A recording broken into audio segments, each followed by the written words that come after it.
So much talk about the state of Newcastle United's finances or lack of going into the summer transfer window. Let's get into it.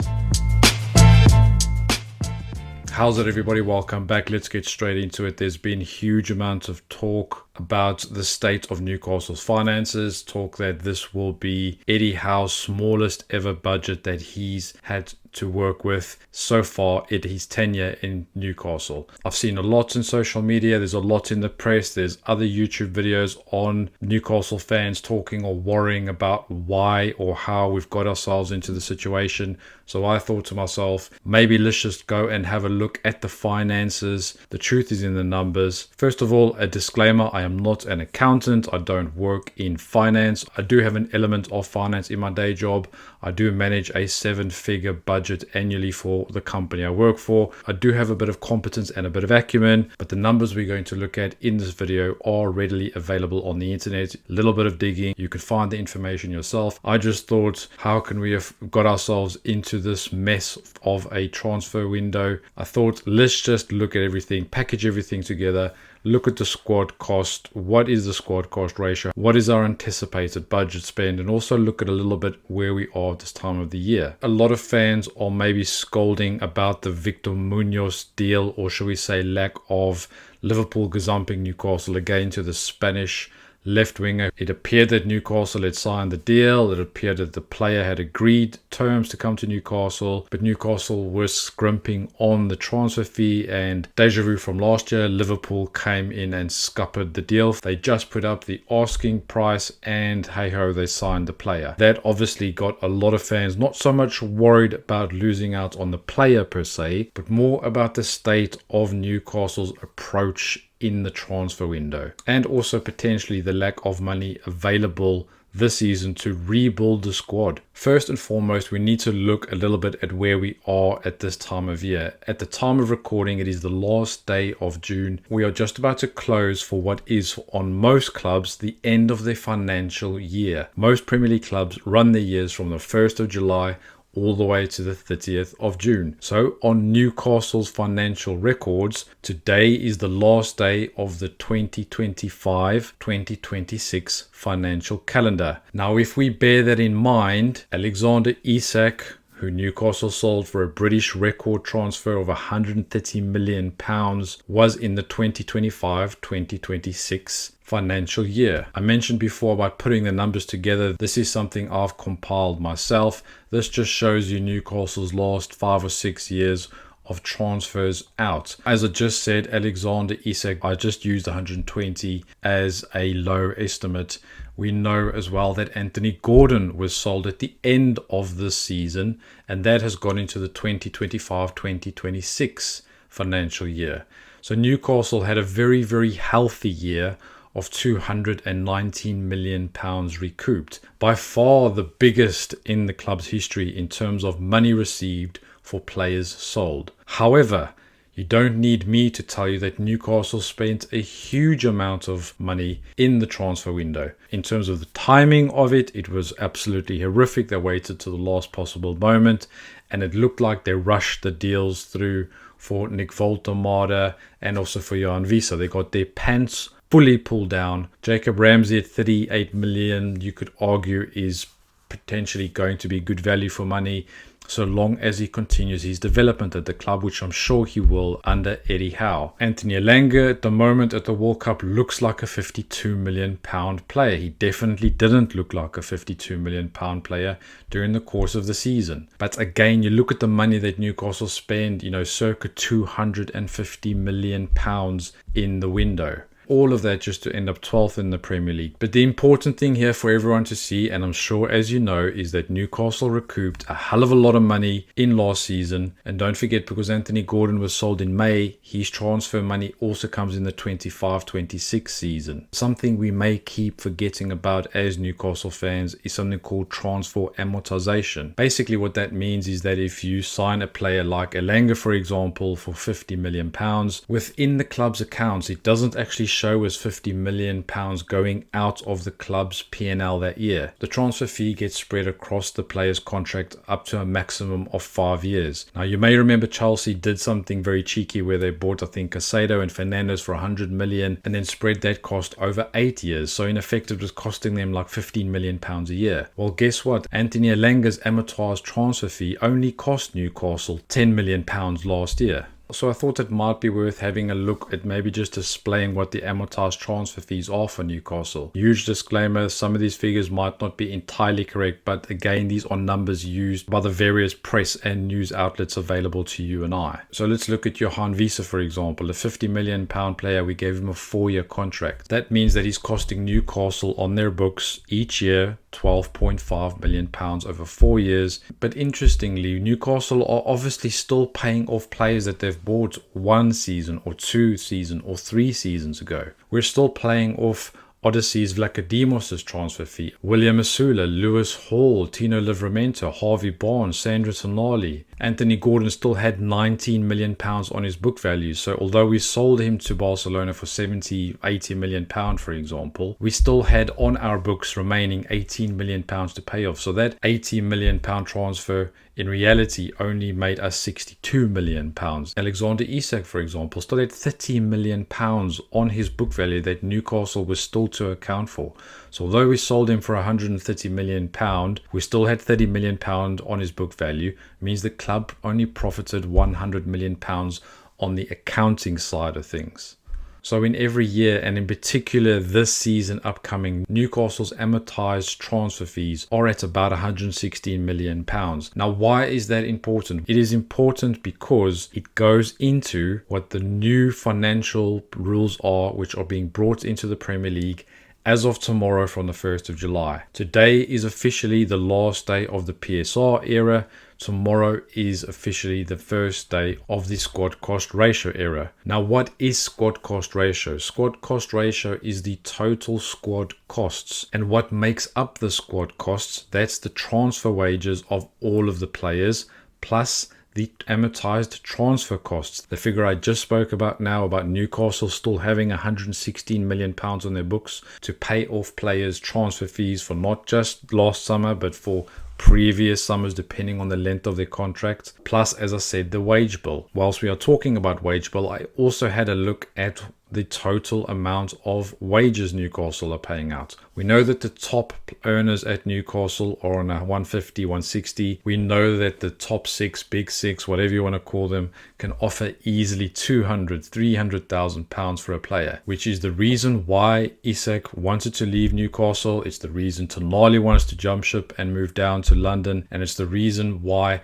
most of Newcastle's big stars this year are under huge amounts of pressure to stay, because they know they can get a huge payday at another club. Now, whilst we're on this topic, let's talk about Bruno Guimaraes, for example. Newcastle's captain, the heartbeat, the soul, the talisman of Newcastle United. There's huge rumours about him going to Arsenal, for example. Now, Bruno is a unique character. He's 28 years old and 9 months. He's 3 months away from being 29 years old. From Bruno Guimaraes' perspective, he's currently displaying his skills on the world stage. Everyone in the world can see how good this guy is. Now, from Bruno Guimaraes' perspective, of course, I think and I'm sure that he loves the club.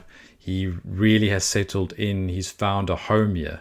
But ultimately, if somebody can come and give him an extra £100,000 a week, that's an extra £5 million a year in salary, plus more prestige in constantly displaying his skills on Champions League for the rest of the world to see, plus challenging for more silverware, Premier League titles, potentially La Liga titles if he goes to Spain, or the actual Champions League. I think most rational fans wouldn't begrudge Bruno, particularly because of his age and because of what he's helped Newcastle achieve. Sandro Tonali, on the other hand, is an interesting case. The completely different. He's only 25. He's still got another 7 or 8 years left of his career. But the problem that Newcastle are having at the moment is that it seems to be a huge end of a chapter in terms of the squad that we had built previously with the likes of Gordon, Trippier, Tonali, Bruno, Isak. that kind of spine of the team, which culminated in us getting 2 Champions League qualifications and silverware for the first time in 70 years. That kind of era seems to be crashing down at the moment, where you would normally expect to maybe lose 1 player per season. It appears as if this season in particular, we may be losing 2. Anthony Gordon, I wasn't his biggest fan, but he's gone out the door very, very quickly to Barcelona. And it appears as if Tonali is going to go, and now there's huge talk of Bruno going. And it feels like the heart and the soul and the guts are being ripped out of this Newcastle team. And there is huge uncertainty as to where do we go from here. It feels as if we've kind of gone really, really far and we lived a bit of a honeymoon period, and it seems to be crashing down now. But don't lose the faith. Just stick with me a little bit here, because I don't think things are as bad as what some fans might be making them out to be. But I completely understand the apprehension and the anxiety about where things are going and are PAF interested, etc., etc. But let's look a little bit at the squad cost. Newcastle's team is aging. This was the season which just finished, the 2025-2026 season. Look at this average ages. So many players, the late 20 stage. We had Gordon and Tonali were kind of prime, 25, 26. We got Lewis Hall and Tino Livramento, really young players, really exciting, high transfer value. The issue that Newcastle have is we've got a lot of aging players who've got not a lot of value in the club. You're thinking about Dan Burn, for example, or Joe Willock, or the likes of Jacob Murphy. These players should have been moved on ages ago. And I think the lack of continuity that the club has had at a sporting director level has meant that Newcastle have let a lot of the things slip, let alone putting a manager in charge of a transfer budget, which culminated in Newcastle wasting £250 million last season. That Isak money has completely been wasted down the drain. Hopefully some of the players come good.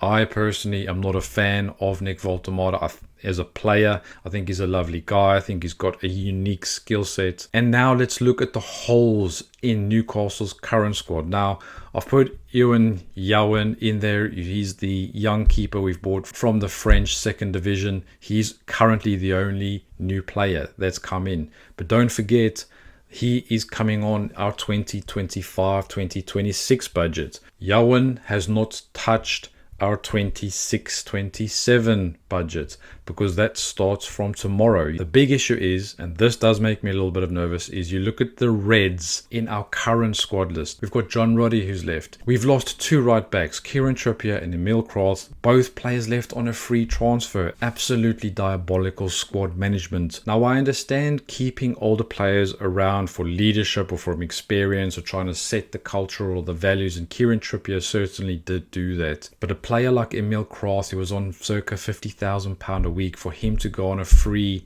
at that age should never ever happen to Newcastle again. We've just given Fabian Schär a year contract extension.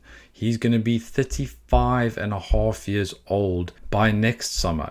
How much game time is he really going to get? I appreciate wanting to keep tried and tested players around, but I think one of the problems that I have with Eddie Howe, and I know a lot of Newcastle fans do as well, is the perceived lack of faith in youth, either in terms of Newcastle's academy or potentially going out and scouting and getting a 18, 19-year-old into Newcastle's first team, getting some minutes. Last season was a perfect season to be able to do that. We were in 4 competitions where Newcastle went gung-ho for every single one of those competitions.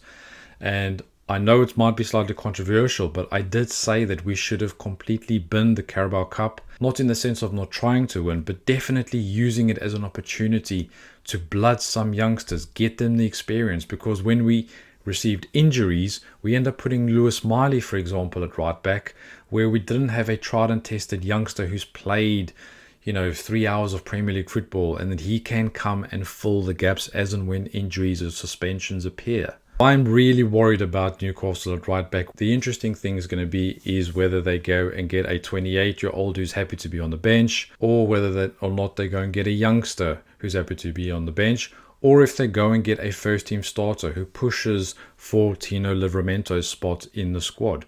Or does it mean Tino Livramento is going to go as well? Jamal Lascelles, I know, is gone, so we are slightly short on centre-back. Matt Targett eventually left. leaving us really exposed at left back. And again, we don't want Dan Burn playing in that position. And then, as we know, Anthony Gordon has left Newcastle to join Barcelona. So that leaves 6 vacant spots in the Newcastle spot. We've filled one of them, Ewan Zhouwen replacing Aaron Ramsdale. Our squad looks and feels very, very thin bare. However, there is a little bit of hope, and I think that will come tomorrow onwards when squad cost ratio kicks in. As I'm speaking, breaking news today is that Newcastle were fined by UEFA for not complying with UEFA's 70% squad cost ratio rules. Again, don't forget, squad cost ratio equals your total squad costs, which is all your players' wages and your amortized transfer fees divided by the total club's revenue. We'll get onto revenue in a second, but back to the UEFA fine. Newcastle didn't comply with UEFA's 70% squad cost ratio. Apparently they were at 75%, and Newcastle are going to take a £5 million fine. In the big scheme of things, in the world of football, £5 million is absolutely nothing. Absolutely nothing. Now in the Premier League, if you are not playing in Europe, your squad cost ratio allowance is 85%. So that means for every £100 that the club earns, that means you can spend £85 on wages or transfers. But if you are in Europe and you're generating a lot more revenue, that means your squad cost ratio has to be 70%. The interesting thing is going to be is whether or not Newcastle go for a 70% squad cost ratio, which is why it might appear that our transfer budget is very, very low this season, or if they go for an 85% squad cost ratio. Personally, I would worry about the here and the now. The here and the now is that Newcastle need a lot of investment. There's a huge amount of talk of players going. We need a huge refresh of the squad. If it means we sell Tonali, then fine. Then we can reinvest and re-inject that money into rebuilding the squad. The Gordon money, unfortunately, we need to kind of forget about because that's in last year's budget. And this is why it appears that we have to sell another quote-unquote big name player, whether it's Tonali to 100 million to Spurs, or whether it's Bruno at 65-70 million to Arsenal. I mentioned the club's total revenue, and again, let me show you what Newcastle's revenue has been for the last 6 years. The biggest element is broadcast revenue, but most importantly, the biggest element of broadcast revenue is if and when you get into Europe. The commercial area is something that Newcastle have grown immensely since the new ownership is taken up. I know that the new Knox shirt sponsorship deal is not as much as the previous Salah sponsorship was.